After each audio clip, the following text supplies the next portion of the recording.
Anda suka pakai dress, ikut saiz sendiri, tapi tak ada mesej jahit. Jangan risau. Jom Jahit ni boleh menyediakan ilmu sampai anda memotong and part menjahit anda boleh pas kepada tailor untuk mendapat penjimatan 50% untuk anda boleh pakai pakaian jubah fashion, dress fashion, ikut saiz anda. So, dengan koleksi Jom Jahit ni ada 7 jahitan jubah atau dress kita berikan kepada anda. So kat sini anda boleh tengok jahitan yang kita sediakan adalah jubah airline lah. Jubah airline macam dekat sini kan. Okay, dekat sini anda boleh, saya ada sediakan macam harga tempahan and sambung jahit ni untuk tailor lah.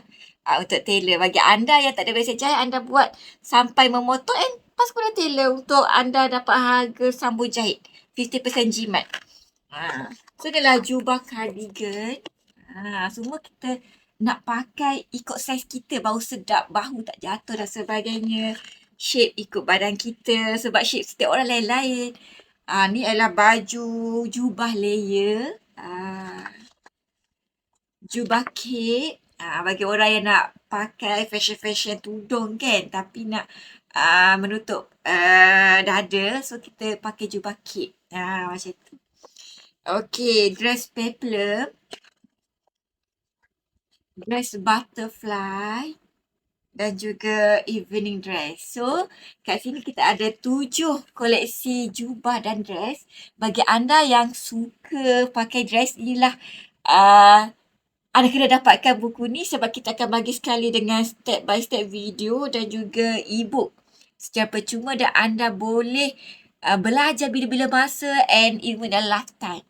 Dan yang paling menarik, kita juga ada ajar cara jana income bersama Jom Jahit untuk mendapat sehingga 40% pendapatan bersama Jom Jahit. Kita akan share ilmu marketing pada anda. Walaupun anda zero bab marketing, jangan risau. Saya akan share ilmu marketing sebab saya suka sangat belajar marketing and share ilmu-ilmu marketing kepada saya punya student untuk kita share rezeki Jom Jahit bersama. So, dapatkan koleksi jahitan pakaian jubah dan dress ni di beg kuning sekarang.